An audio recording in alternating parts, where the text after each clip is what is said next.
Kalau kita lanjutkan, Hakul yakin kan pembuktiannya terhalang. Jadi kan kalah nggak mungkin karena beban pembuktian pada kami. Walaupun tergugat juga punya beban untuk membantah, dia juga harus hadirkan. Tapi yang awal kan beban pembuktian kita, begitu. Kalau kita lanjutkan masuk ke pokok perkara kan kalah. Kalau kalah di situ kan nggak bisa gugat ulang, paling hanya bisa banding dan kasasi. Tapi kalau banding dan kasasi dengan status memang bukti tak ada. Masalah itu. Kami tegaskan sekali lagi bahwa saya adalah saksi hidup dan saya sebagai teman dari Insinyur Joko Widodo 1985 dan satu kampus. Tapi nggak bisa diakses lagi. Gini bang, ada dua hal. Pertama, kalau akses sekedar ketemu bisa, tetapi dokumen itu kan nggak disimpan di situ. Ada di tempat yang klien ini yang bisa ngambil. Dan dia tidak bisa memerintahkan orang lain juga. Nggak bisa, dia ini semata wayang. Dia bilang sampai begini, Bambang saya. Apa-apa pak, saya di penjara di luar sama di dalam sama aja. Di luar saya sudah seperti orang yang nggak punya saudara. Seperti orang nggak punya saudara, papa saya. Ya udah di dalam juga sama aja. Jadi kalau untuk mental saya ya angkat topi lah dengan Bambang Tri. Yang kedua saksi.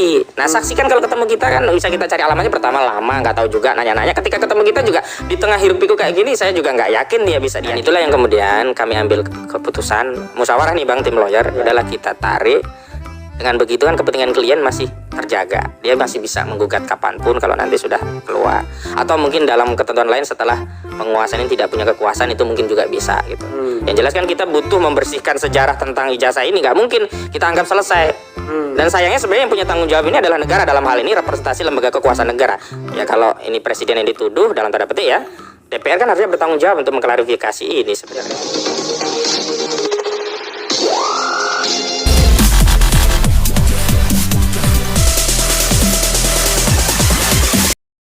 Pakar Hukum Tata Negara Yusril Ihza Mahendra mempertanyakan alasan sesungguhnya kuasa hukum penggugat ijazah Jokowi yakni Egy Sujana dan Ahmad Hozinuddin mencabut gugatan klien mereka. Diketahui, Egy Sujana dan Ahmad Hozinuddin merupakan kuasa hukum Bambang Tri Mulyono selaku penggugat ijazah Jokowi yang mereka klaim palsu. Yusril mengatakan alasan Egy Sujana dan Ahmad Hozinuddin mencabut gugatan karena tak bisa berkoordinasi dengan Bambang Tri Mulyono untuk menyiapkan pembuktian di persidangan tidak lazim. Menurut Yusril, pengacara yang bekerja secara profesional tentu telah mengumpulkan semua bukti yang membuatnya yakin akan memenangkan gugatan sebelum mendaftar ke pengadilan. Mereka pasti tahu ketentuan hukum acara perdata bahwa siapa yang mendalilkan maka harus membuktikan dalilnya.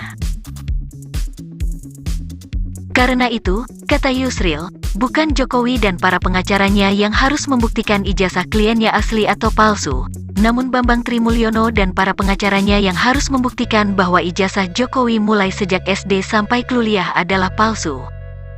Kalau masalah Bambang Tri Mulyono ditahan dan tidak bisa hadir ke pengadilan, mestinya tidak masalah. Bukankah dia sudah menunjuk Egy dan Hozinuddin untuk mewakili dirinya, ujar dia. Mereka yang katanya pengacara senior pura-pura tidak tahu aturan penggugat, yang penting lapor walaupun sia-sia. Oke, gue juga setuju sama lu. Gue juga nggak setuju kalau pemimpin udah jadi, janganlah nyerang personal dengan cara seperti itu. Gue setuju yang ini sepakat sama lu.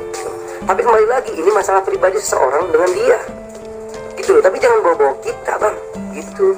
Patah ini juga gampang dengan nunjukin yang asli, semua perkara selesai. Gitu loh. Jadi jangan bawa-bawa otak kita tertinggal deh. Ini masalah pribadi seseorang dengan dia. Seseorang siapa bos? Seorang Joko Wahyudi atau seorang siapa?